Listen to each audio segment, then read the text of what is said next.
c'est pas les clients qui mènent l'argent, c'est la valeur. Il faut lâcher les clients qui traînent pour voir qu'il y a des clients qui vont vouloir payer beaucoup plus. Si toi aussi tu penses que l'expert comptable est un facteur clé de succès pour les entrepreneurs, alors tu es au bon endroit. Bienvenue dans l'Accounting Business Club, le podcast dédié à l'écosystème comptable au sens large. Dans chaque épisode, vous retrouverez des parcours inspirants d'experts comptables, d'entrepreneurs, d'éditeurs. Le tout, c'est qu'à chaque fois, vous puissiez retrouver des actions concrètes pour vos entreprises. Parce que c'est comme ça qu'on est chez Booster Digital. Je m'appelle Alexis Lama et j'ai fondé l'agence Booster Digital il y a 5 ans. Notre rôle, il est de vous permettre de développer vos entreprises sereinement.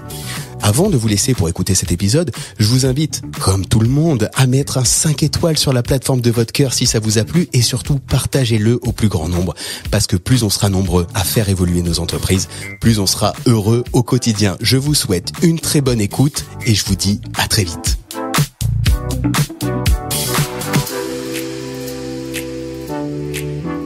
Bonjour à tous et bienvenue dans ce nouvel épisode de l'Accounting Business Club. Comment vous décrire cet épisode ? C'est un peu un rêve pour moi en fait que je suis en train de réaliser. C'est la raison du pourquoi déjà je pense que les réseaux sociaux, pourquoi Internet est formidable et c'est la raison à quel point le monde est petit et c'est presque un message, honnêtement Géraldine, c'est peut-être presque un message que j'ai envie de donner aux éditeurs de dire ok, si vous voulez faire quelque chose, faites-le et vous verrez si ça passe. Et là Géraldine, peut-être j'ai parlé un peu vite dès le départ, mais je vais expliquer pourquoi je suis aussi heureux au début de cet épisode, c'est que je te reçois donc Géraldine Carter, si je le dis bien, où tu es, je te laisserai évidemment te présenter, mais où tu es je vais commencer par animatrice de podcast aux US et surtout coach pour les experts comptables, les CPA là-bas. Et je t'ai découvert il y a 2-3 ans par ton podcast et j'ai adoré la culture de comment tu transmettais en fait aux experts comptables là-bas, comment ils peuvent se transformer avec plein de sujets qu'on va voir pendant l'épisode. Et récemment, tu as sorti un livre qui s'appelle Down to 40 Hours, un guide pratique pour les CPA pour travailler moins, parce qu'aux États-Unis, travailler 40 heures, c'est déjà un objectif incroyable. Et en fait, en le lisant, en le parcourant, j'étais extrêmement frappé de la facilité en fait du step by step, des étapes que tu as mis en place pour l'expliquer. Et donc, pour l'anecdote, comme ça, je vais jusqu'au bout de cette intro. Je regarde un soir l'un de tes webinars et tu dis que tu passes à Paris pour un mois.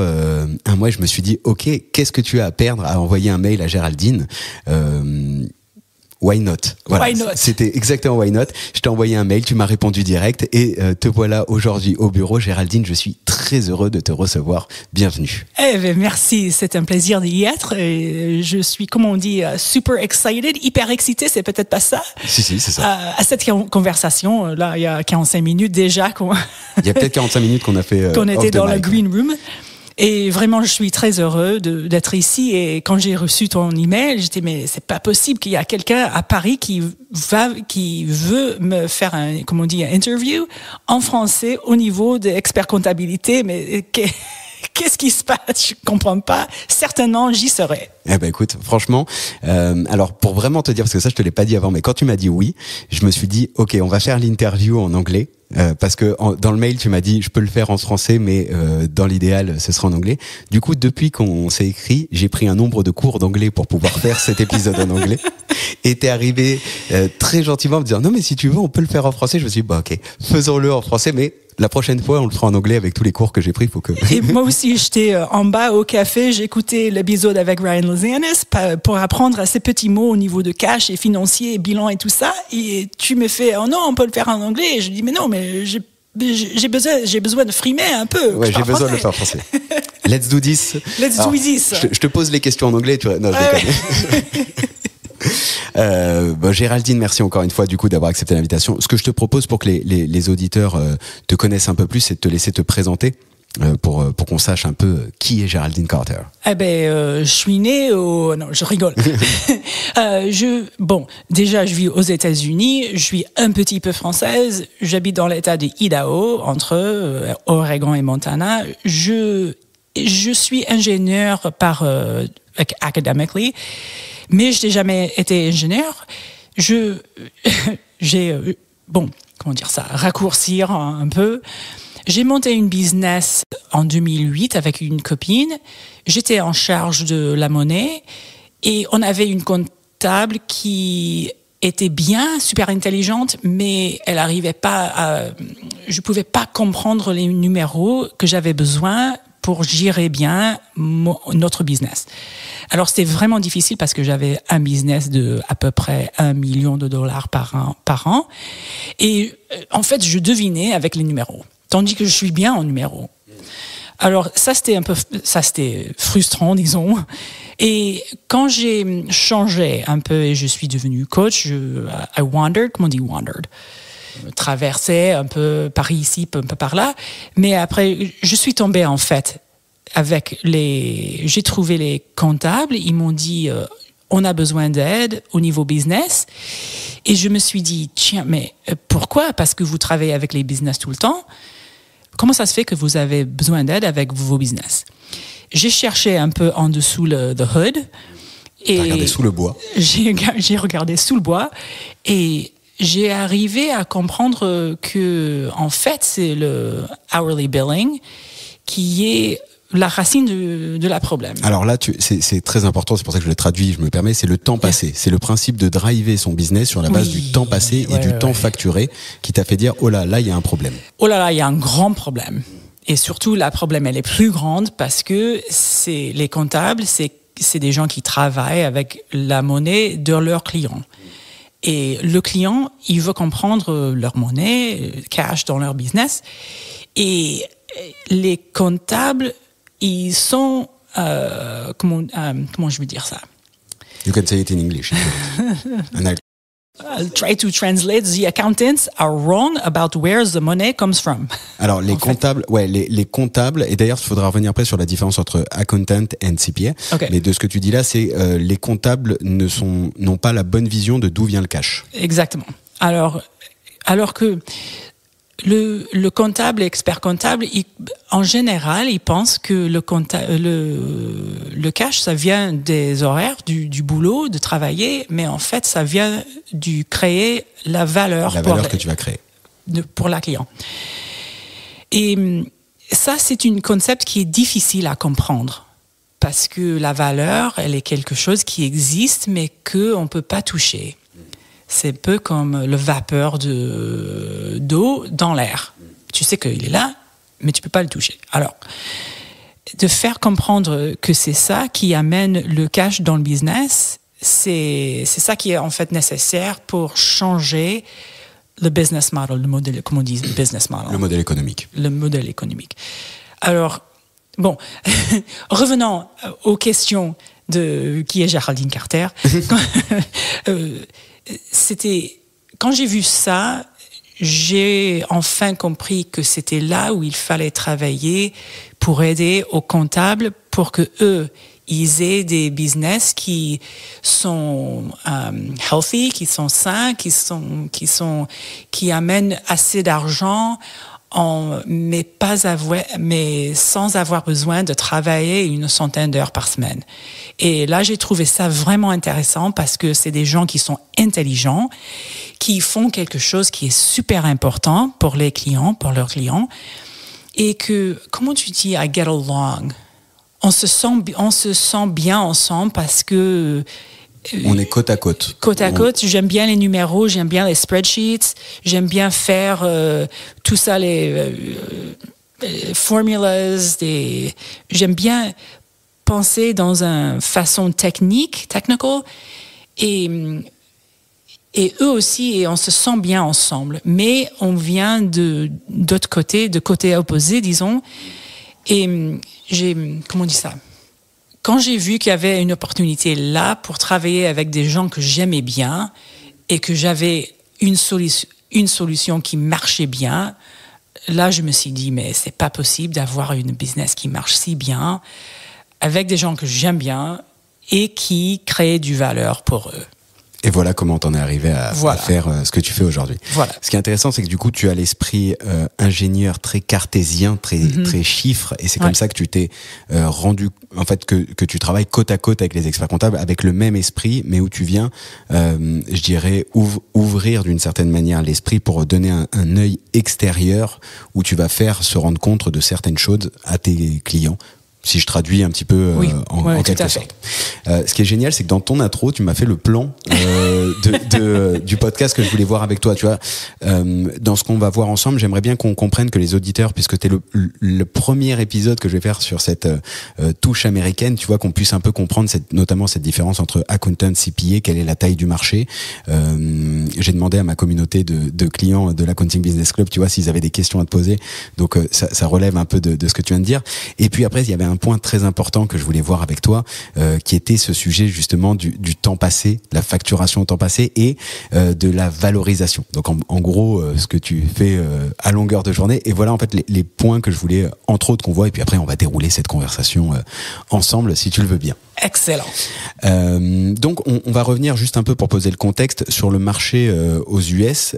Quelle est la différence, en fait, quelle est la règle et quelle est la différence entre CPA et accountant, qui je galère toujours à dire avec l'accent. Bon, mais je suis pas la meilleure personne pour dire tout ça parce que c'est pas mon métier d'être dans le comptabilité et le taxe, mais en général, le CPA, c'est plutôt taxe, il peut aider les gens. Bon, c'est pas exactement ça, mais pour faciliter les choses, les CPA, c'est quelqu'un qui peut signer pour les taxes, qui ont bien sûr le base comptabilité, tandis que le comptable, c'est pas quelqu'un qui puisse signer pour les taxes et faire des audit statements.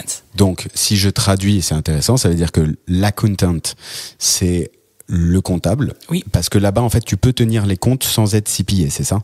Oui. Et le CPA, c'est l'équivalent de l'expert comptable qui va pouvoir déclarer les taxes et donc avoir cette vision très taxe, en fait, d'où le logique de tax season, etc., qui va y avoir là-bas. Oui, plus ou moins. Hein. Ouais. Avec le astérix que... Je demanderai plus de précision à Scotty, oui. qui viendra prochainement et du coup comme ça je recreuserai ça. Mais c'est intéressant de comprendre les deux. Et toi aujourd'hui tu bosses, parce que tu peux avoir des boîtes, il y a des entreprises qui ne font que de l'accounting. Oui. Et tu peux faire ton cabinet comme tu veux, quoi. Ok. Si tu veux faire des taxes pour tes clients, tu peux si tu as un CPA, mais tu n'as pas besoin d'avoir un CPA pour avoir un cabinet qui fait juste l'accounting. Ok, très intéressant. Mais normalement, si tu es dans ce cas-là, normalement, tu vas vouloir trouver quelqu'un avec qui tu peux faire une liaison pour envoyer tes clients, parce que, bien évidemment, ils vont vouloir... ils vont avoir besoin d'avoir... Les deux sont liés. Ouais, voilà. Ouais, mais c'est intéressant parce que tu sais, en France, en fait, il y a un monopole d'une certaine manière, c'est que tu ne peux pas faire la comptabilité, donc l'accounting, tu peux pas le faire sans être expert comptable. Donc, d'accord. Du coup, il me semble que c'est pas comme ça aux États-Unis. Ouais, tu as vraiment, tu peux avoir les deux aux États-Unis et nous, tu en as un, et c'est intéressant de voir du coup comment c'est important de venir replacer la valeur. Yes. Donc, je rentre dans le vif du sujet, Géraldine. J'aimerais qu'on voit ensemble. Je sais même pas par où commencer. Est-ce qu'on commence par définir qu'est-ce qu'est la valeur ou est-ce qu'on va directement dans le prix par la valeur? On va peut-être commencer par définir la valeur parce que tout à l'heure tu parlais que c'est comme la vapeur et c'est vrai que la valeur est toujours un peu compliquée à comprendre. Moi, j'ai toujours, quand je discute avec des experts comptables ici, j'ai toujours peur et d'ailleurs en placement c'est compliqué, tu vois, de se dire tiens ok, la comptabilité devient une commodité. Dans la tête du client, ça peut devenir une commodité. Et du coup, comment on fait pour replacer la valeur au milieu de tout ça? Bon, d'abord, c'est peut-être plus simple si on se demande où est-ce que j'aperçois du valeur déjà. Comment est-ce que je comprends ce concept déjà dans ma vie quotidienne, disons. Et comme ça, tu peux distinguer, si tu veux, des différentes façons de valeur pour tes clients. Mais par exemple, quand tu vas à la poste, tu peux acheter un timbre, 1 euro, tu fais envoyer ton lettre. Tu peux acheter un timbre pour que ça soit envoyé dans 2 jours. 20 euros et dans 1 jour, 40 euros. Alors, tu sais que tu apprécies la vitesse. La vitesse, c'est intangible.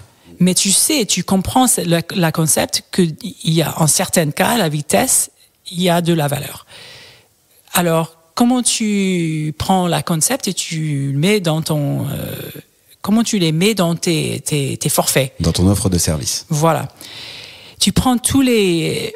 Il faut imaginer que ton client, lui aussi, il y a beaucoup d'aspects, il y a beaucoup d'aspects de valeur qui sont intangibles pour votre client et il faut essayer de comprendre comment est-ce qu'on pourrait les séparer en 3, disons, si tu as un tiers pour les forfaits, pour séparer ton offre qui est or, argent et bronze. Tu prends par exemple la vitesse. Si on livre les, comment on dit, financial statements. Les comptes, les éléments financiers. Les éléments financiers, il faut les faire en tout cas. Si tu les livres le 30 du mois, il y a une telle valeur. Si tu les livres au 15 plus vite, il y a beaucoup plus de valeur peut-être pour quelqu'un qui apprécie la valeur d'avoir ces statements plus vite. Et il y a peut-être quelqu'un qui, ça n'a pas beaucoup d'importance, s'il les reçoit le 10 du mois après, bon, ça va. Donc, il y a plein d'exemples comme ça où tu peux regarder ce que tu vends et apprécier que, oui, t'as le service, mais il y a tout un côté d'aspects de valeur qui sont intangibles, qui sont assez importants pour le client. Et c'est là où il faut regarder, et c'est là où on prend le concept de vapeur d'eau dans l'air. C'est là où on va chercher pour regarder qu'est-ce qu'il apprécie mon client.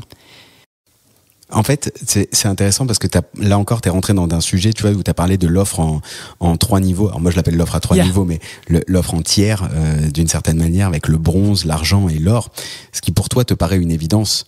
Mais ça t'a même pas marqué. Je te demande de parler de valeur. Non, mais c'est intéressant parce que tu vois, c'est-à-dire le réflexe. En fait, avant d'en arriver à l'offre, donc si je traduis en 2 secondes ce que tu dis, c'est qu'en fait, la valeur pour ton client, tu dois te poser la question de quelle est la valeur de ton service pour ton client, et un des points pour certains, ça pourrait être le temps, et puis après on pourrait voir en fonction de ce qu'ils veulent dedans, et toi tu places la valeur, du moins tu différencies tes offres en fonction de la valeur que tu vas avoir dedans, sous 3 options. Avant d'en arriver à la placer sous 3 options, tu vois, quelles est les étapes, si je suis un cabinet traditionnel qui fonctionne par la facturation au temps passé, donc l'hourly billing, comme tu l'as dit tout à l'heure, parce que est-ce que tu peux faire ces offres à 3 niveaux en fonctionnant au temps passé, ou alors est-ce qu'il faut déjà repenser le modèle au début? Non, il faut tout à fait repenser le modèle au début. Si tu commences au hourly billing, là où c'est le plus simple de commencer, c'est avec quelque chose que tu connais inside and out. Donc tu connais de l'intérieur maintenant. Tu sais comment tu vas le produire. Oui. Inside and out, backwards and forwards, tu sais combien de temps à peu près, peut-être précisément combien de temps ça va te prendre. Comme ça, tu peux établir tes coûts. Et il n'y a pas beaucoup de scope creep. T'es pas surpris par le dépassement de ce qui est prévu dans la lettre de mission, dans le contrat initial. Voilà. Alors là, quand toi tu as du confiance que ça va te prendre, je sais pas, 2 heures, 4 heures pour faire un truc, là tu peux établir your cost. Et de là, tu pars et tu te demandes. C'est là où c'est difficile, parce que quand tu es comptable, tu vois pas la valeur. Parce que pour toi, c'est facile. Mais pour tes clients qui comprennent pas, c'est pas évident. Et ce que tes clients, ceux qui veulent en général, je peux mettre dans 4 catégories. They value, en anglais, il faut que je le dise en anglais parce que je suis habituée. They value money, time, clarity and negative emotions. So, bon, il y a de la valeur là où il y a plus de profitabilité, tax savings. Le fait de gagner de l'argent par les taxes. Voilà. Et understanding cash flow. Comprendre en fait où en est ta trésorerie, et d'une certaine manière, pour moi, je le traduis comme offrir de la visibilité pour de la prise de décision. Voilà, clarity, exactement. Parce que le client, il veut savoir si je prends telle décision à droite ou si je vais à gauche, si je continue tout droit, qu'est-ce qui va m'arriver, et what's the impact. Quel est l'impact? Voilà. Et après, il y a les, comment tu dis negative emotions? Les émotions négatives, mais voilà, à peu près. Okay. Le stress, la frustration, tout ça. Le client, s'il fait ses livres eux-mêmes, ils sont frustrés, c'est pas correct, ils croient pas dans les livres parce que ils savent pas que c'est peut-être pas correct. Alors quand tu dis les livres, c'est les comptes, la compta. Ok. Donc il y a ces quatre catégories-là: time, le temps, la monnaie, la clarité et les émotions négatives. Et si tu peux regarder là-dedans, dans chaque catégorie, tu vas voir qu'il y a beaucoup de façons où tu peux être plus précis au niveau du valeur pour le communiquer comment la vie de ton client va être meilleure en travaillant avec toi qu'il est maintenant. Donc, on commence par là avec un produit qui est assez simple, que tu connais bien, monthly accounting, tax return. Ça, un tax return très simple, disons, pas un tax return qui est très compliqué. On commence là et on se demande comment est-ce que je peux dessiner ce produit. Je garde le produit constant, mais I vary. Comment tu dis vary? Je change, je fais des modifications, je rajoute des petites choses dedans. Voilà, je fais des modifications au niveau de tous les aspects que tu peux, qui sont les intangibles. Et là, tu peux séparer tes prix en 3, disons. Est-ce que tu veux me donner l'exemple en anglais et je te le traduis? Non. I'm right on it. I just gotta get there. Là, tu peux séparer les prix pour le même produit, mais celui dehors, le prix est plus haut, la valeur, elle est plus haut, un peu pareil avec l'argent, et moins avec le bronze, mais le boulot, c'est pareil. Ah ouais, est-ce que pour toi, tu mets le boulot pareil? Oui. C'est-à-dire qu'en fait, c'est comment tu vas apporter de la valeur dans tes scopes que tu vas mettre dessus, qui sera différente, mais le fond du boulot pour le cabinet, ça va être le même. That's the ninja move. Ok. C'est le mouvement ninja. Là, tu vas pas venir, parce que moi, j'ai tendance à rajouter quand même des choses. Exactement. Comme tout le monde. Ce qui fait que je travaille toujours plus. Oui, exactement. Alors que... C'est ça, il faut pas faire. Ouais. Bah. Il faut pas avoir la Merci, tendance. Géraldine. On se dit, quand c'est notre boîte, on se dit, le prix il est plus haut. Il faut que je me sens coupable. Il faut que je rajoute du travail dedans. Ça se soulage soi-même, mais il faut pas faire ça. Il faut garder pas exactement, mais presque pareil le produit et rajouter de la valeur avec les intangibles qui sont pas plus de travail pour le comptable. Mais alors, qu'est-ce que pour que je puisse visualiser, donc le tax return, ce serait l'équivalent de faire ce que nous on appelle la liasse fiscale, donc c'est-à-dire la déclaration de fin d'année des résultats. Ouais. Donc sur une version simple, on va prendre une boîte de consulting, comme ça au moins on visualise.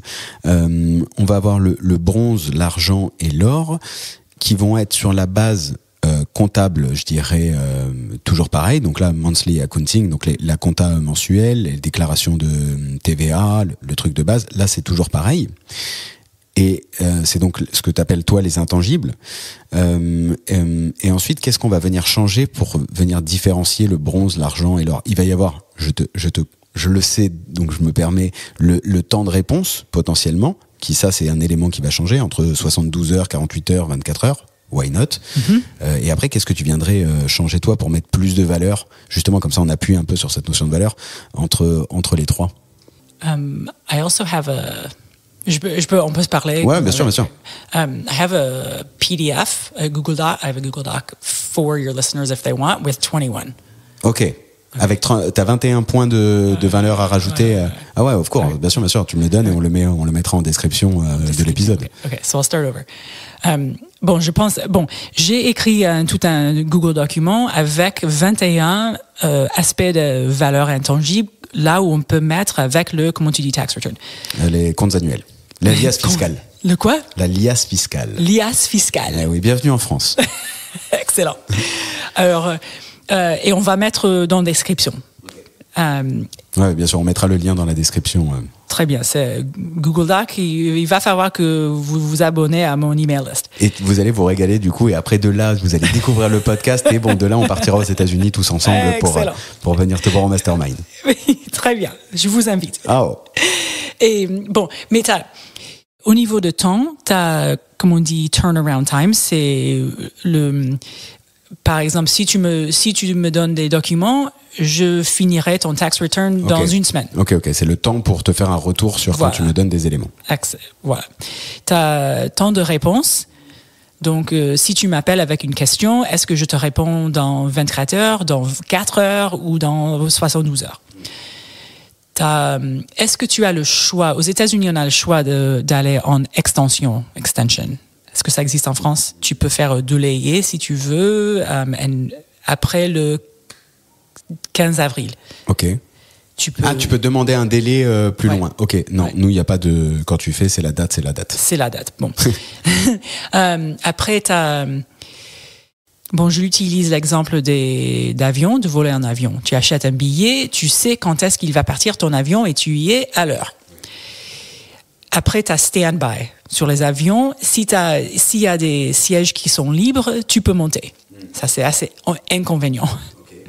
Donc, pour les tax returns, est-ce que tu veux qu'on travaille sur ton tax return cette semaine, la deuxième semaine, la troisième semaine? Tu peux choisir la semaine où on travaille ensemble pour compléter ton tax return.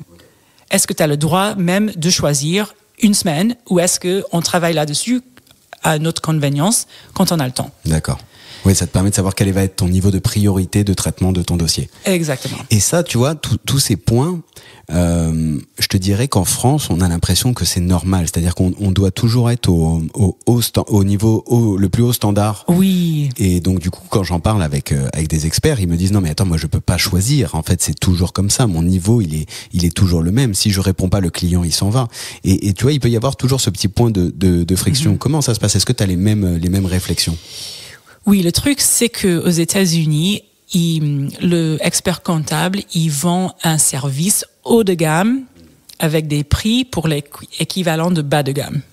D'accord. Donc un problème qu'on peut parfois retrouver chez nous aussi. Alors, ce qu'il faut faire, il y a beaucoup de façons de résoudre ça, mais ils ont entraîné leurs clients à avoir expectations, des attentes. À un niveau de service qui est assez haut pour un prix qui est assez bas. Et il faut comprendre qu'il y a des clients qui veulent un niveau de service plus haut déjà que ce qu'ils ont. Parce que souvent, l'expert comptable, il a pris trop de clients, il a trop de travail, il a trop de demandes sur lui et he's on the hamster wheel. Il est dans une roue de hamster. Voilà. Et même s'il veut en général répondre dans 4 heures pour son client à leurs questions, des fois, il n'arrive pas. Alors le client, il appelle une deuxième fois, une troisième fois, quatrième fois. Et c'est un perte de temps pour tout le monde.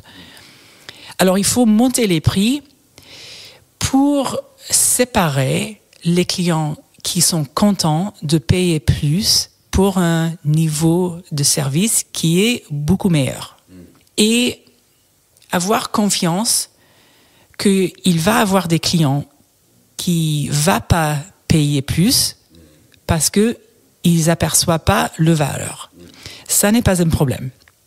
Ça se ressent comme un grand problème parce qu'on se dit, mais je vais perdre un client. Beaucoup de clients et beaucoup d'argent. Mais il faut aussi comprendre qu'au-dessus d'un niveau, il y a même un autre niveau plus haut avec des clients que tu n'aperçois pas à ce moment-là. Ouais. Mais il faut lâcher les clients qui traînent, qui te empêchent à avancer pour que tu puisses voir qu'il y a des clients qui vont vouloir payer beaucoup plus qu'ils payent maintenant ou que tes clients actuellement te payent maintenant pour voir qu'il y a un marketplace of potential clients. Il y a une place de marché avec des clients potentiels. Merci. Qui vont vouloir te payer encore plus pour encore plus de expertise, disponibilité white glove service. Gants blancs service, je sais pas trop, je saurais pas te le traduire, mais je te dirais du conseil concierge, de l'accompagnement. Ah, concierge. Ah ouais, ok. Ouais. Eh ben oui, gants blancs service, suis-je bête.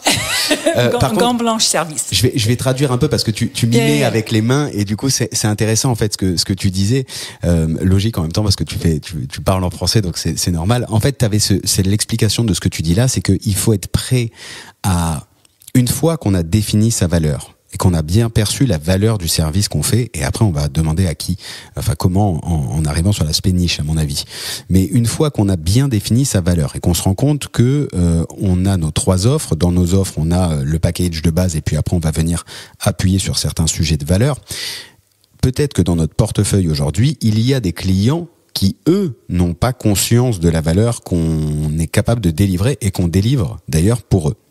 À ce moment-là, en faisant ce travail, on va venir changer le prix des services qu'on fait avec cette offre à 3 niveaux et on va du coup le soumettre au portefeuille existant. Et là, potentiellement, il ne faut pas avoir peur. Je traduis, je réexplique. Tu expliques mieux que moi. Non. Je reprends ce que tu as dit avec les mots comme ça. Et en fait, du coup, tu faut pas avoir peur de perdre des clients parce que cette nouvelle offre que tu proposes, qui est en fait la tienne, mais où tu vas venir appuyer un peu plus sur des éléments de valeur, la personne ton client qui ne se rend pas compte de la valeur que tu délivres, soit il s'en va et auquel cas tu récupères de la bande passante et de l'énergie pour une offre que tu as faite qui va plaire à quelqu'un qui lui va estimer ta valeur, soit il reste et dans tous les cas il paiera plus cher, et comme le delta entre ce qu'il paye aujourd'hui et ce qu'il paye plus cher c'est de la marge, au final ton entreprise en retire plus de bénéfices. Voilà, tout à fait. Et je finis parce que tu mimais bien le fait de monter plus haut. Alors ça s'entendait peut-être pas, mais en tout cas tu montais jusqu'au plafond presque, qui est de dire qu'en fait quand tu fais ce travail des offres par la valeur, tu vas te niveler, donc tu vas monter vraiment la perception du marché par rapport à ce que tu fais, et là tu pourras toucher des marchés qui sont à plus haut potentiel. Voilà. Et c'est comme ça que tu montes par le haut. Exactement. Et en faisant tout ça, il faut se souvenir que c'est pas les clients qui mènent l'argent, c'est la valeur. Alors c'est pour ça qu'il faut pas avoir peur de perdre les clients, parce que c'est pas les clients qui t'amènent l'argent, c'est la valeur. Alors c'est pour ça qu'il faut ne pas avoir peur de les laisser et de monter l'échelle, disons. Ouais, alors là, je vais le traduire parce que du coup, je pense que ça mérite d'être traduit. En fait, c'est que c'est pas le client. Alors, certains te diront oui, mais c'est le client qui paye la facture à la fin. Sauf que là, de ce que tu dis, c'est que c'est pas le client qui t'apporte. Il te paye à la fin, oui, mais il t'apporte pas la valeur. Et la valeur, tu peux la trouver auprès de clients qui eux-mêmes estiment ta valeur et sont prêts à payer le prix qui est par rapport à la valeur que tu délivres, et non pas simplement le prix qui est par rapport au temps que tu passes dessus. Voilà, exactement. C'était ça qu'il fallait. C'était okay. Exactement ça. Et du coup, ça m'amène la notion de niche. Alors, excellent. Parce que c'est la suite. C'est-à-dire que si on veut avoir une offre qui est encore plus cohérente, c'est qu'il va falloir la nicher. Toi et moi, par exemple, on a des activités qui sont extrêmement nichées sur les experts comptables, les CPA. Oui. Est-ce que c'est pareil lorsque tu parles à des CPA aux US qui vont te dire oui, mais moi je suis généraliste? Oui, tout à fait. Et ils vont pas utiliser ces mots précisément, mais ils vont dire comme ça, ils vont dire je veux pas perdre ou dépasser, contourner les opportunités. Ah, je veux pas le manquer. Je veux pas manquer un business. Je veux pas manquer j'ai le FOMO. Vous avez le FOMO? Ouais, bien sûr, ouais. Okay. Le fear of missing out. Bien sûr, oui. Bien sûr, on l'a tous. Non, mais là, en plus, tu me parles, il y a un bull run des cryptos, tout le monde a le refOMO des cryptos en ce moment. Enfin, on a le FOMO de tout. Un prospect qui passe, je pourrais le prendre. Mais est-ce que c'est le FOMO? C'est le FOMO en français même. Ouais, oui, maintenant c'est devenu normal, l'expression du FOMO. Alors, ils ont le FOMO, ils vont pas louper. Et c'est la même manière de penser, c'est que le client fait amener l'argent.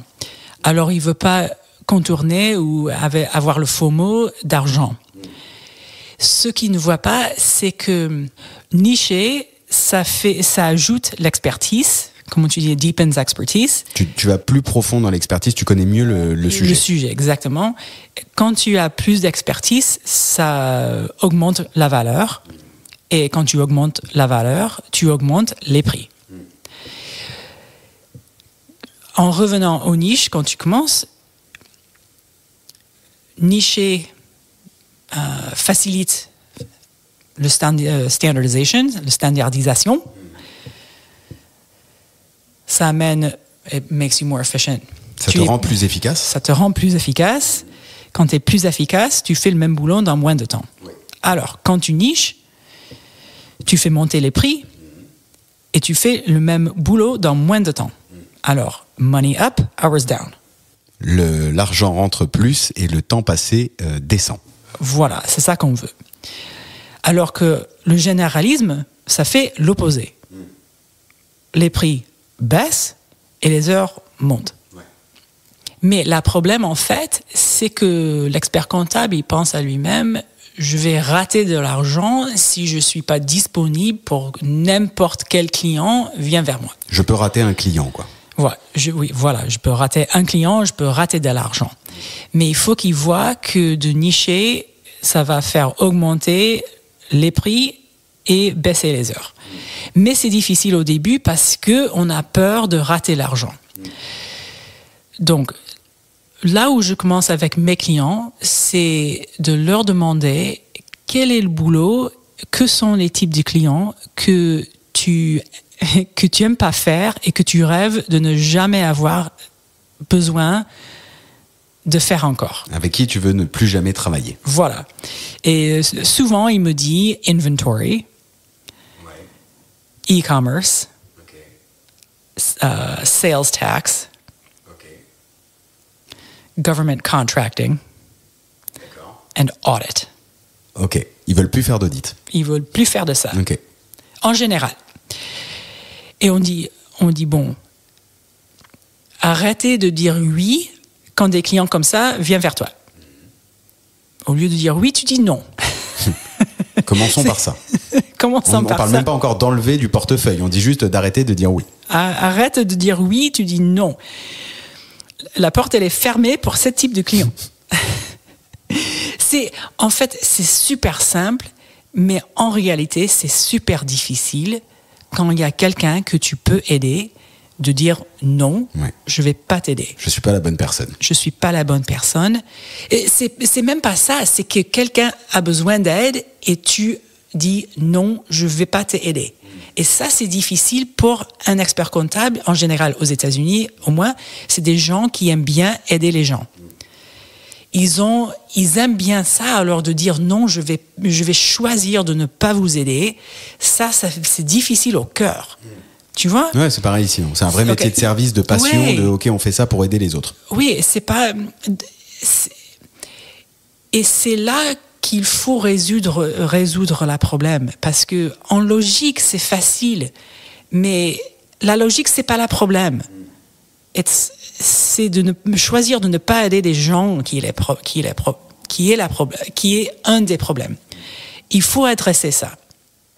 Donc, le prochain pas, c'est de voir que quand tu dis non à e-commerce, inventory, government contractors, sales tax, que en fait, tu dis oui à une tranche de clients qui est beaucoup plus spécifique et que tu vas aider beaucoup plus, mais pour l'instant, tu le vois pas maintenant et tu peux pas le voir de là où tu es. Il faut avoir confiance que quand tu marches, tu prends pas à pas, que dans 6 mois, dans 18 mois, tu vas voir la différence entre être expert, disons, dans un niche et la delta entre ça et être généraliste. Tu vas, dans 18 mois, tu vas certainement voir ça, mais tu peux pas le voir de là où tu es maintenant. Il faut juste avoir confiance que ça va venir. Mais c'est vraiment, vraiment difficile au début, prendre ses premiers pas. Tu sais, Géraldine, quand tu parles de ça dans le livre, tu donnes une timeline de moments entre le 0-6 mois où tu doutes, tu sais pas à qui tu veux, avec qui tu veux aller, etc. J'ai plus la timeline en tête, mais grosso modo, donc t'avais 6-18 mois, ou 6-18 mois, tu commences un petit peu à être visible. Ensuite, t'avais une autre étape, et puis ensuite, t'as l'étape à 5 mois. 5 ans où tu deviens une référence. Et je vais faire le parallèle du coup pour que ça parle potentiellement aux auditeurs. Moi, quand j'ai lancé la boîte il y a 6 ans, j'étais strictement rien, évidemment. Enfin, tu vois, juste je connaissais quelques experts comptables, mais rien de en disant je fais faire du marketing et de la stratégie. Grosso modo, je peux la faire comme n'importe qui va lancer son agence. Puis je me suis dit non, tu connais les experts comptables.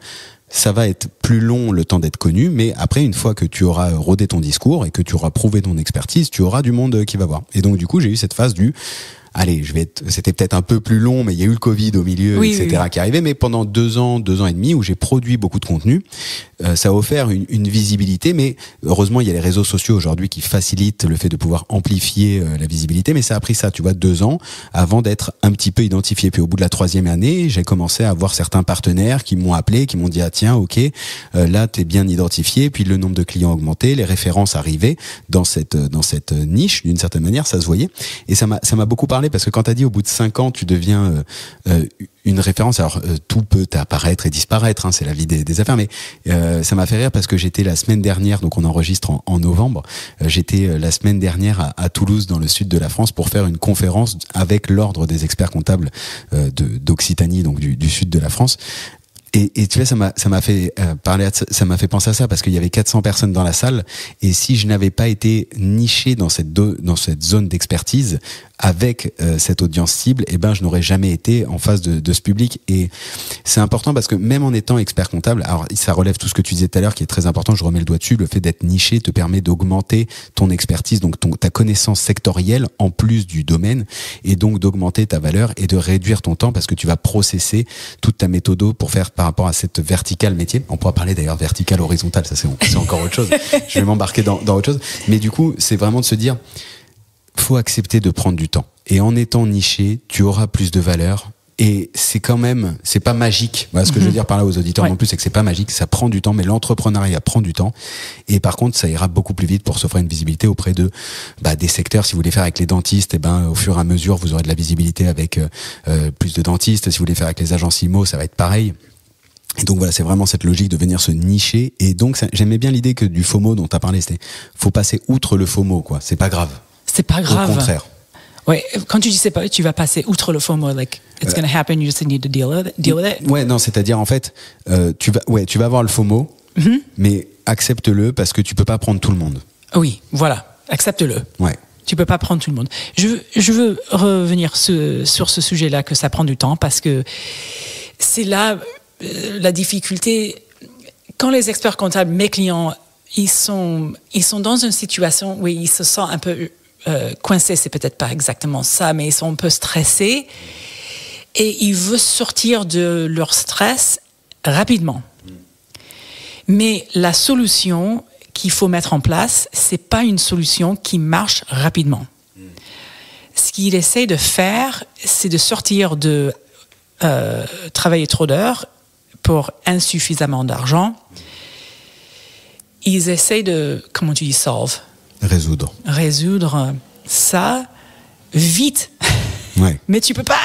Il n'y a pas de baguette magique. Il y a pas de baguette magique.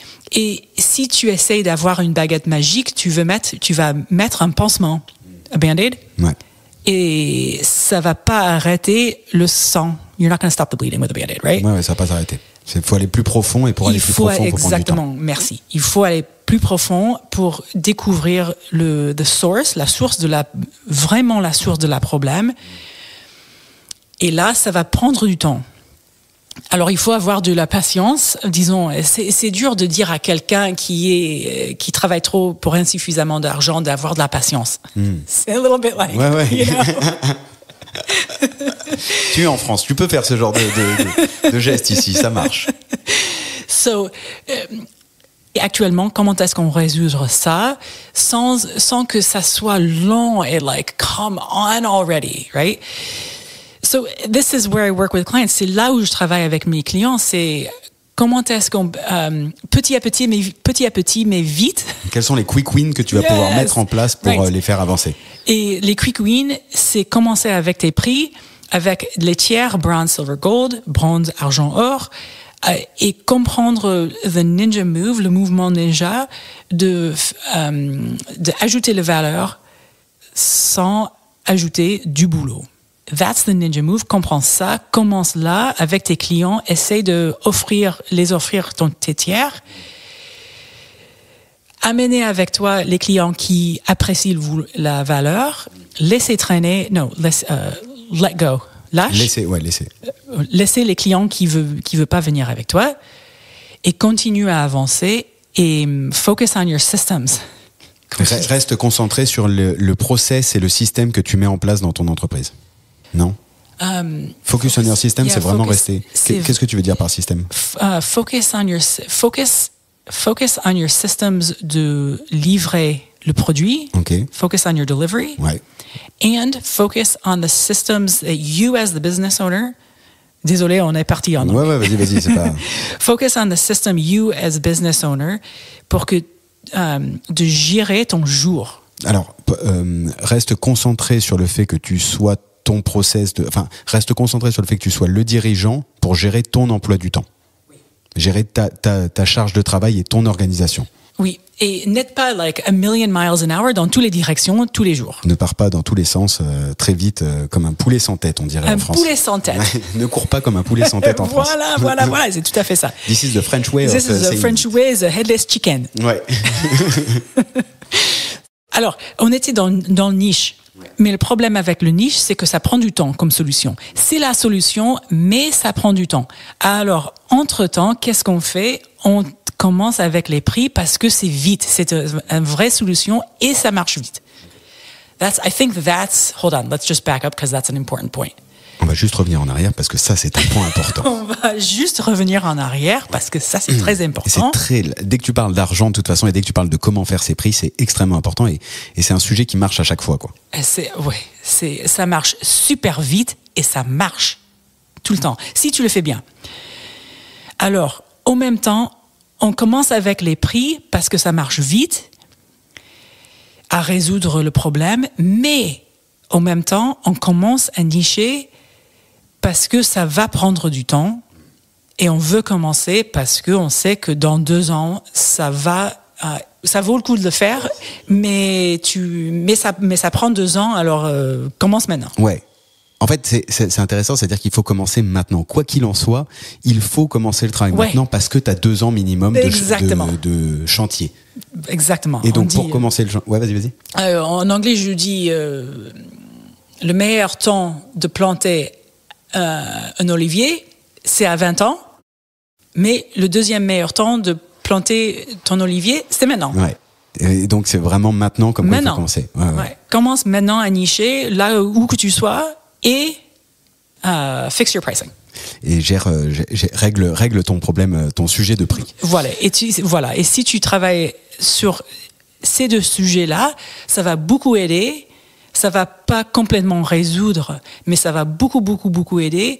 Et dans 6 mois, peut-être 1 an, tu auras beaucoup plus de temps pour le même argent. Moi, j'essaie avec mes clients de garder l'argent à peu près le même, mais de gagner du temps. Tu vois, pour essayer d'illustrer, alors même si ça va être très taxe, dans le livre, tu parles d'une de tes clientes qui fait du conseil de taxe pour les ingénieurs ou les ingénieurs de la Silicon Valley qui vont avoir des boîtes qui vont faire des IPO. Et du coup, là, il y a un sujet de taxe. Et je pense que ça peut permettre de comprendre à certains le sujet de la valeur, justement, de quel a été le travail. De mémoire, elle commençait, donc elle fait du conseil. En gros, si je fais simple, il y a un sujet de taxe, j'imagine, aux US, qui fait que quand on est ingénieur et qu'on a des stock options, quand il y a l'IPO, il faut prévoir, pour optimiser les niveaux de taxes, il faut prévoir. Et elle se disait, au début, je fais du temps passé. Donc, elle a décidé de se nicher déjà sur ça. Oui. Donc ça, c'est important, déjà, le premier travail. Et ensuite, en se nichant sur ça, elle se disait, je vais faire ça, moi, ça va me prendre X heures, mettons 10 heures, et donc je vais le facturer $1,500. Oui. Ça, c'était avant de te rencontrer, si je comprends bien. Et ensuite, quel a été le travail que tu as fait avec elle et comment elle a pu réaugmenter du coup ce prix, comment elle a pu fixer ce sujet de prix pour travailler moins et gagner plus au final? Oui. Alors, avec elle, c'est un cas spécifique parce qu'on a tout de suite vu que ce qu'elle avait, c'était en fait un productized service. Elle avait un service qui était produitisé. Enfin, d'une certaine manière, c'était vraiment un produit à chaque fois. Oui, à chaque fois. C'était pas mois par mois. C'était pas le comptabilité chaque mois. C'était pas du récurrent, c'était du one shot d'une certaine manière. Exactement. Okay. Alors, ce qui nous a permis de fixer un prix de, comme tu dis, 1500 € quand on a commencé avec les heures. Mais après, where are you going? Where did you go with this? Where do you want me to go with this question? Je voulais en fait qu'on arrive sur le fait que en travaillant la valeur, elle avait pu aller jusqu'à 9500 $ pour la même tâche, mais que c'était pas grave de parler prix parce qu'en fait, elle a beau avoir testé 13 500 ou 14 500, je sais plus, et ben en fait, elle y est allée, elle a vu qu'elle avait touché le point final, puis elle est revenue et c'est ok. Le même mission en 2-3 ans, elle est passée de 1500 à 9500 et ça, tu vois, en termes de perception de valeur, ça m'a parlé, tu vois, je me suis dit mais oui, c'est vrai qu'en fait son temps passé pour faire le tax return ou ce conseil, parce que c'est du conseil, en fait il est là et c'est le même temps, et en fait elle a juste compris quelle est la valeur qu'elle délivrait plus à ses clients. Alors, on était sur le sujet de deux trajets qui sont parallèles. Fix your prices et aller dans la direction du niche. Et il y a ce client dans le livre Many qui est dans le stock option à San Francisco. Et c'est un excellent exemple parce que elle était un peu partout, disons, poulet sans tête. Mais elle avait cette expertise au niveau stock option IPO. Et on s'est dit, bon, elle travaillait comme un fou, 80 heures par semaine. Super intelligente, avec des petits secrets au niveau IPO, stock option, NSU, RSU, c'est tous ces trucs. Mais elle travaillait trop. 80 heures par semaine, ça laisse pas beaucoup de temps pour faire quelque chose d'autre. Ouais, pour très peu d'argent, parce qu'elle était attachée aux heures. Donc on s'est dit, on va faire, au lieu de travailler par heure, on va emballer cette service de faire un plan stock option planning. On va mettre un prix, elle était aux 1500 $. J'ai dit, mais non, c'est pas possible. Combien est-ce que how much do you save your clients? Combien tu fais gagner à tes clients? Voilà, elle me fait quelque chose de fou. Elle me fait 100 000 $, 50 000 $, 250 $, 1 million $. Je dis, mais non, c'est pas possible que tu aies un prix de 1500 $. On va commencer par 2500 $.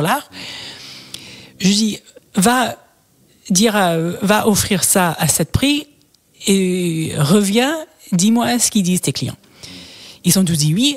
Je dis, bon, on va monter à 500, et après 5000, merci. Et bon, on a monté 7500, 9500. Tous les clients disaient oui. Alors, on a monté jusqu'à 14 500. 14 500, un truc comme ça. Et c'était là où the flow stopped. Ouais, ça a arrêté de s'arrêter. Et ça a arrêté d'arriver. Oui, voilà. Alors, on a redescendu jusqu'à 9 500. Et puis là, les clients, ils recommençaient à dire oui.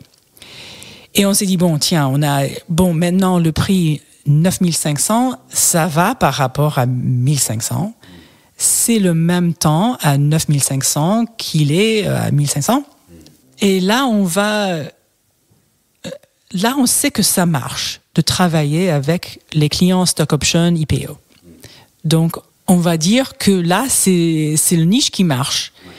Et c'est là où on a commencé, en fait, on a fait les deux choses. On a fait, comment tu dis déjà, fix your pricing? Tu as réglé ton sujet des prix, tu as accepté de fixer ton prix, mais pas fixer au sens... toi, c'est fixer, régler, ouais. C'est régler le sujet du prix, en fait. Quand tu dis fix your pricing, pour toi, c'est elle priçait au taux horaire, et en fait, tu as réglé ce problème en disant, non, on va fixer le prix par rapport à la valeur que tu délivres. Voilà.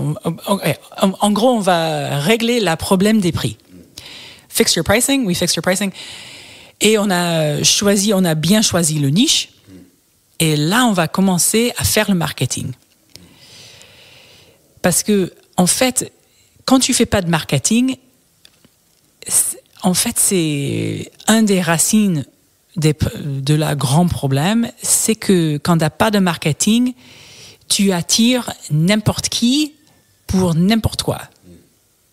Et là, quand tu attires des gens qui savent que tu es expert comptable, mais ils ne savent pas en quoi, il y a des gens de partout, des business de partout, qui te fait ring your telephone. Et tu as des clients all over the map. T'en as partout. T'en as partout. Ouais. Et tu n'as pas d'expertise précis. Mais quand tu règles ton problème de marketing, disons que tu n'as pas de marketing, tu commences à attirer des gens qui ont beaucoup en commun. Et quand tu attires des gens qui ont beaucoup en commun, qui sont des gens avec qui tu veux travailler, qui rentrent bien dans tes processus, Process, ouais. qui rentrent bien dans tes process, là tu attires des clients où tes prix sont pas un problème, des clients qui apprécient la valeur que tu les apportes et qui rentrent dans tes process. Et quand tu arrives à faire ça, c'est là où le business devient vachement plus facile. And enjoyable. Et plaisant. Plaisant. Ouais. Parce que maintenant, tes prix sont hauts, les heures sont bas, et tu attires les clients que tu aimes. Tu sais, ce qui est intéressant, c'est que quand je le dis, moi, on va me dire oui, mais c'est théorique, tu parles comme un livre. Alors que quand on a ton retour, toi aujourd'hui, tu le fais pour les clients US, et ça marche. C'est-à-dire que même sur les cabinets sur lesquels tu es venu les transformer, parce que en amont du lancement, on a cliqué sur Rec pour lancer. On s'était dit qu'il y avait un switch, tu vois, de mindset, d'état d'esprit à avoir. Ouais. Et très souvent, parce qu'on va te dire oui, mais c'est pas possible ce que tu dis, ou alors on va faire des gains de productivité, on va prendre plus de dossiers, etc.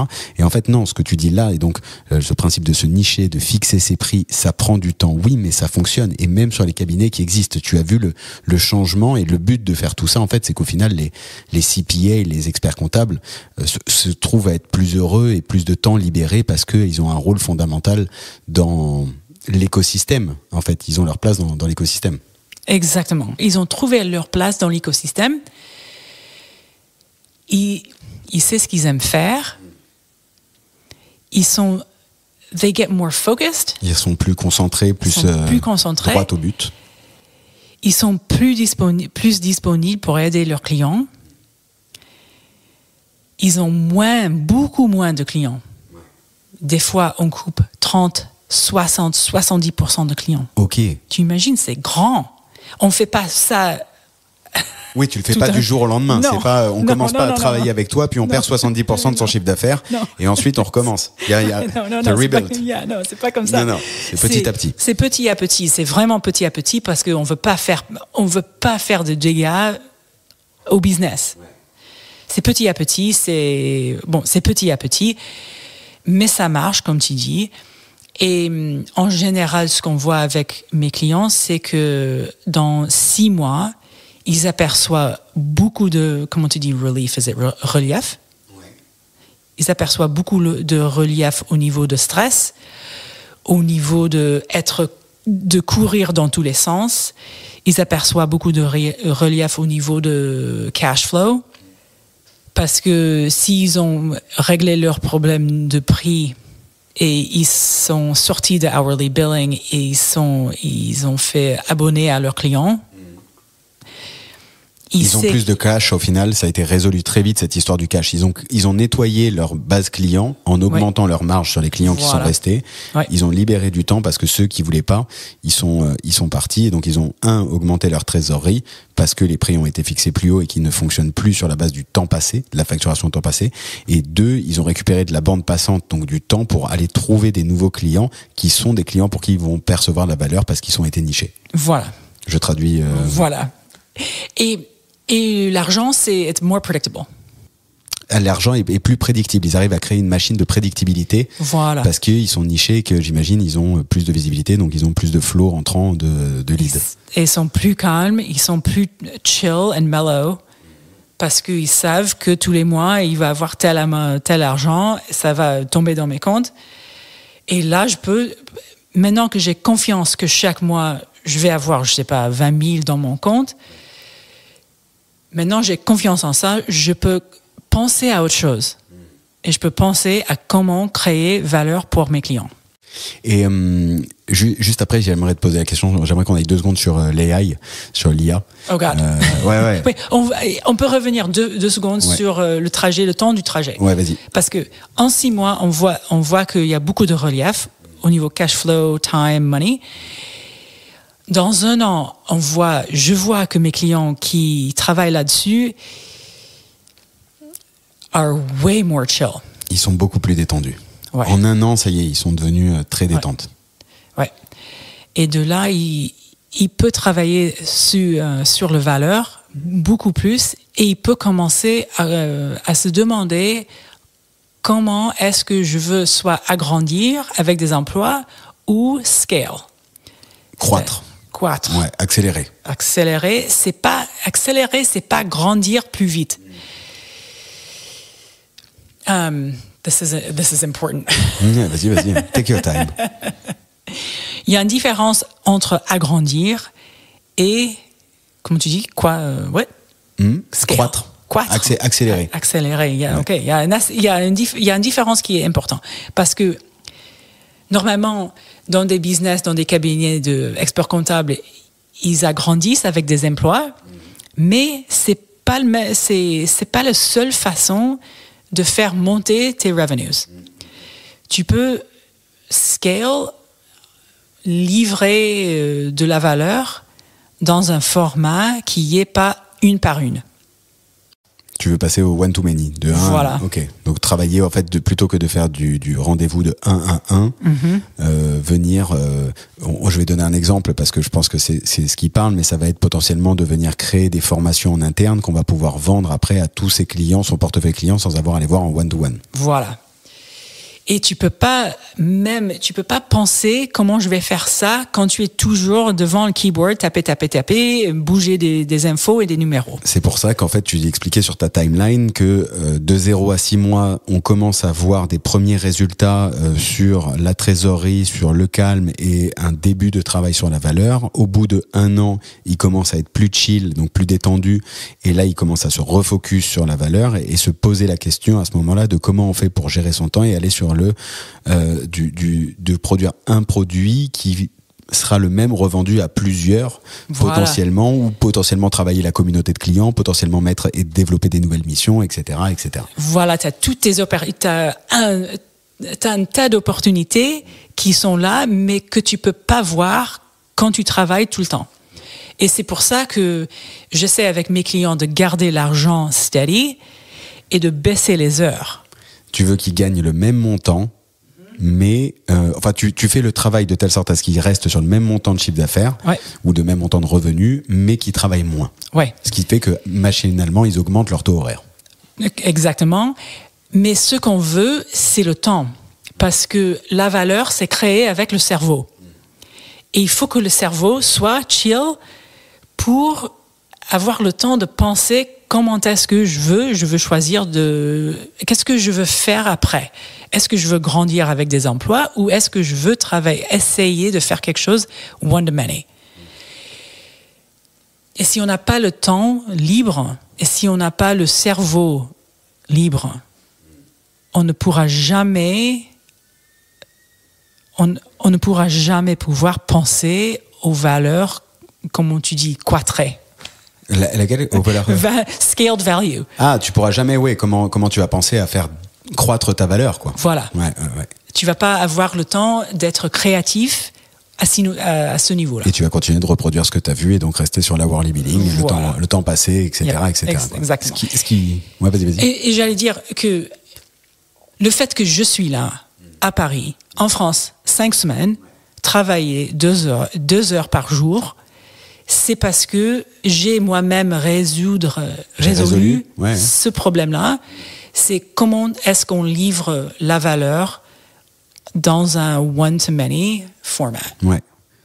Alors après, on te dirait, oui, mais toi, ce que tu fais, c'est pas... Je suis exceptionnel. Oui, non, voilà. je suis pas exceptionnel. Non, mais c'est que t'as pas les échéances, tu vois, qu'on va retrouver dans les métiers, traditionnels. Les échéances, c'est, tu sais, il y a la TVA tous les mois, il y a les périodicités du métier qui fait il y a des rendez-vous et qu'on peut pas se permettre pendant la tax season de partir en ski, par exemple. Oui, par exemple. C'est vrai. Mais de l'autre côté, j'ai pas un métier qui est obligé d'acheter. C'est vrai aussi. Pour être légal. Ouais. Et l'export comptable, il a une opportunité énorme parce qu'il y a un marketplace déjà créé. J'ai pas ça. Non, nous, il faut qu'on crée notre business. Il faut qu'on montre. Mais c'est peut-être pour ça qu'on est à ce point focus sur la valeur, parce qu'on est obligé de montrer quelle est la valeur. That's the advantage and the disadvantage, right? Comme on dit en anglais, it's the Achilles heel. Right? The Achilles heel, c'est pareil en français? Je connaissais pas ce mot, je viens de l'apprendre. Merci. Achilles, c'est le dieu de grec qui avait le tendon aux chevilles. L'avantage des experts comptables, ça devient le désavantage. Ouais. Et chez vous aussi, c'est-à-dire ce côté où je suis une obligation légale, et donc du coup je ne me passe pas sur la valeur, mais je risque de tomber en commodité. Voilà. Je vais le dire un peu différemment, c'est que parce que c'est obligé, c'est assez, disons in quotes, c'est assez facile de trouver les clients. Je trouve les clients, je remplis mon client roster et je dis excellent. Donc au début c'est plus facile. Mais ils tapent la tête contre le ceiling. Le plafond, parce qu'ils peuvent pas, they can't break through. Ouais, parce qu'ils ont jamais, ils avaient pas besoin, ils n'étaient pas forcés au début de comprendre le valeur et de dessiner leur cabinet relatif aux valeurs. Tandis que les autres business owners, il faut qu'on prenne ce pas-là au début, parce que si on ne le prend pas au début, on va jamais arriver. Ouais, ça décolle pas. Alors, les experts comptables, au début, c'est un avantage, mais paf, tu tapes contre... Tu peux taper le plafond et si t'es pas organisé. Tu disais, ils ont facilement des nouveaux clients. En tout cas, il y a beaucoup de clients qui sont là. Après, se poserait la question, est-ce que c'est bien vendu ou pas? Est-ce qu'ils ont le même problème? Nous, en France, on a un vrai problème. C'est en train d'arriver, en tout cas, qui est de trouver les talents.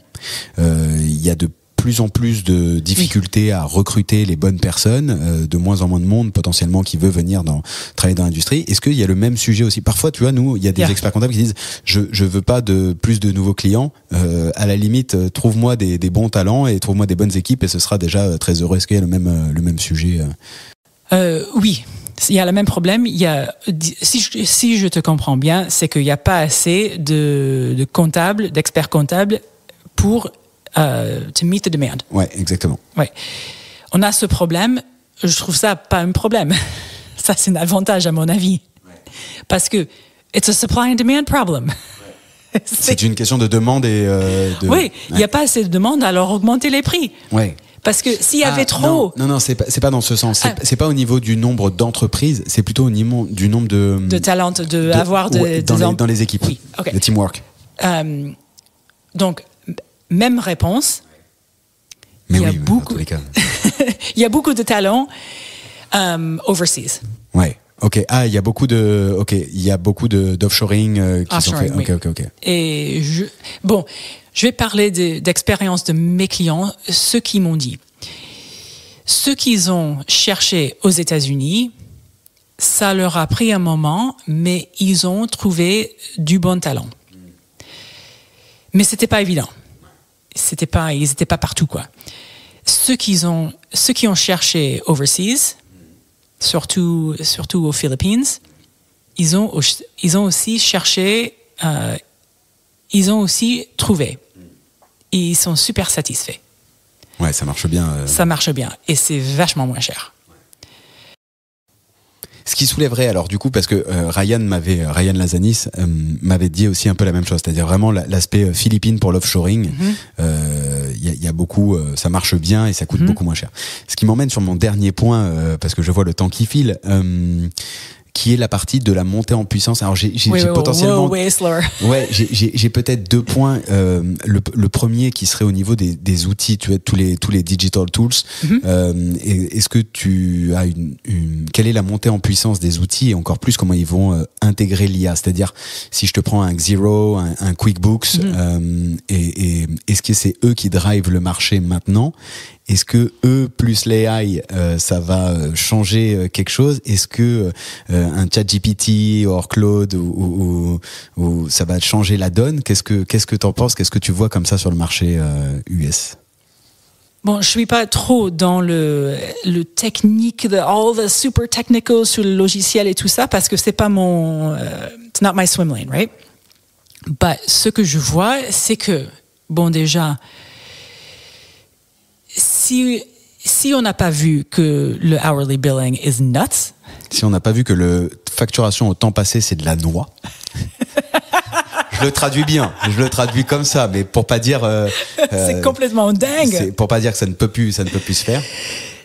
Si on n'a pas compris que c'était déjà ça marchait pas, c'était pas une bonne idée, le puissance de AI et tout ça. Et how do you say, like, you will no longer be able to wear blinders. Tu ne seras pas capable, si tu n'as pas vu que le principe du temps passé, c'est pas actionnable, tu seras pas capable de lever le voile ou enlever le bandeau devant les yeux quand on voit toute la puissance de calcul que peut être l'IA. Parce que ton boulot qui prenait 1 heure, ou 30 minutes, ou 15 minutes, ça va être fait at the speed of light. Ça va être fait à la rapidité de l'éclair, quoi. Et en plus, ce sera une machine qui le fera. Oui, et plus correct. Ouais. Peut-être. Alors, comment tu vas... How are you going to price? Comment tu vas mettre un prix à quelque chose qui marche aux vitesses de... Comment tu dis? Vitesse de lumière? Ouais, vitesse de la lumière, ouais. Comment tu vas mettre un prix là-dessus? Yeah, it never made sense, and now you will no longer be able to pretend like somehow it makes sense. Ça va forcer. Ça va être le fin de hourly billing. Là, toi, tu penses que c'est ça qui va sonner la fin du temps passé. How else? I mean, ouais, je suis d'accord. Hein. Comment tu vas faire pour pricer quelque chose qui va être fait automatiquement? Yeah. Et qui sera fait par la machine et où tout le monde saura que c'est fait par la machine.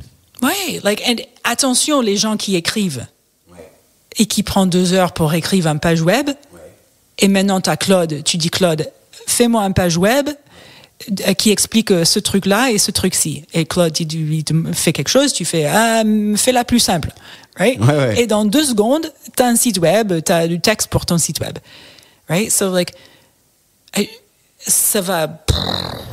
Ça oblige en fait. C'est une vraie révolution. Merci. Ça oblige à se repenser le modèle économique. Merci. Parce qu'on n'a pas, en fait, on n'a pas parlé de modèle économique, mais d'un autre côté, quand on a parlé avec tout ce qu'on a dit sur la valeur, le temps passé, ça t'oblige à repenser quand même ton modèle économique, quoi. Ouais, voilà. Et ce que je trouve qui est bien, bon, il va y avoir des gens qui vont souffrir parce que ils vont refuser de comprendre que la valeur et la monnaie, ça marche comme ça. Donc, ceux qui sont, ceux qui sont têtus, ils vont souffrir. Mais ceux qui voient, excellent, eux, le potentiel pour bénéficier de l'AI, c'est énorme. Et c'est ouvert à tout le monde. Donc, on est quand même pour vous là-bas, au début d'une révolution à prendre maintenant, quoi. Ah oui. Et tout le monde va la vivre de la même manière. Enfin, tout le monde, pas tous les cabinets, mais je veux dire le monde entier. Là, pour le coup, je pensais à la même chose entre vous, parce que tu sais, petit Frenchie que nous sommes, on a il peut nous arriver de nous dire tiens, non mais ils ont 10 ans d'avance. Moi, je trouve honnêtement pour maintenant suivre un peu et ton travail et le travail d'autres invités qui arriveront dans l'Accounting Business Club cette année, j'ai quand même ce sentiment, ou même quand je vais à Londres, tu vois qu'il y a au niveau de la mentalité, du mindset et de la façon de repenser les offres, un petit temps d'avance par rapport à ce on peut avoir l'habitude de voir ici. Mais là, ce qui est intéressant dans ton retour, c'est que même par rapport à la vague de l'IA, on est tous au même niveau. Ouais. Et c'est un peu ce que tu disais par rapport au fait de se nicher. En fait, pour moi, c'est la même chose. Il faut y aller maintenant. C'est l'histoire de l'olivier. Il n'y a pas le meilleur moment pour planter un olivier, c'était il y a 20 ans. Mais en fait, si tu l'as pas fait il y a 20 ans, c'est maintenant, quoi. Ouais. Et donc là, c'est la même chose pour vous et pour nous, quoi. Ouais. Et bon, le AI, l'IA, on a tous un peu peur de comment ça va se passer. Mais l'opportunité pour tout le monde, c'est incroyable. Et on est tous clueless un peu.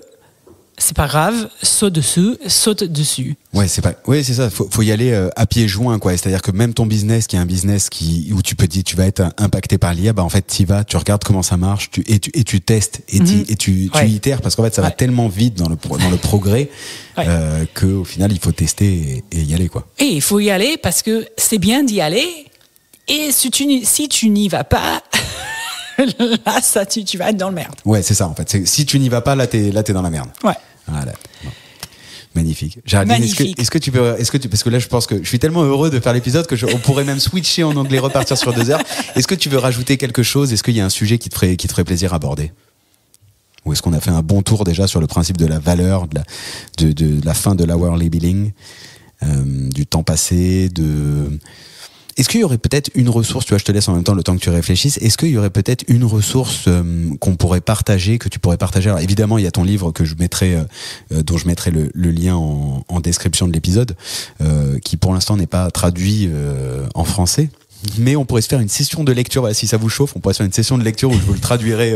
On utilise AI pour traduire, ça sera vite fait. Hein. Alors j'hésiterais parce qu'en fait je me dirais tiens, si je lui donne ton livre à l'AI dedans, non, on va après le faire. Il va le savoir. Ah ouais. Non, j'aimerais bien le faire. Ça m'a. Bon, alors comme t'es auto-publié, parce que j'ai écouté, donc t'es enfin là en l'occurrence je l'ai commandé en France, ça a été imprimé en banlieue parisienne. No il y a marqué à la dernière page que ça a été imprimé. Ouais. Printed in Paris. Ouais, exactement. Et ouais, tu peux te dire que ton livre a été imprimé à côté de Paris. Excellent. Et il m'est arrivé comme ça, je crois qu'il est arrivé genre 2 jours après. C'est incroyable, hein? Non, mais c'est fou. Ouais, c'est fou.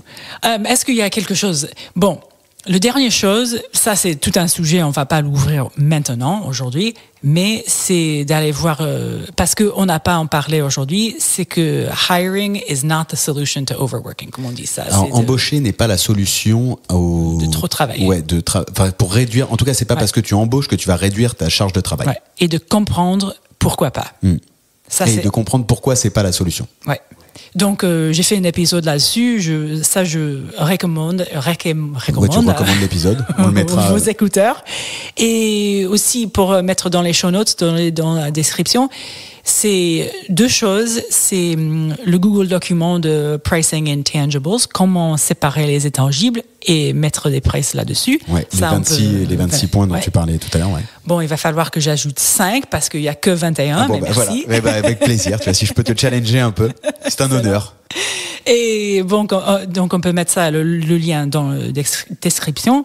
Et l'autre, c'est les essentiels, 3 essentiels au niveau de pricing. Et on peut mettre ça aussi, un lien dans le show notes. C'est 3 emails, 4 emails, un truc comme ça, de comprendre pourquoi les tiers, bronze, silver, gold, pourquoi ça marche aussi bien que ça marche. Ouais.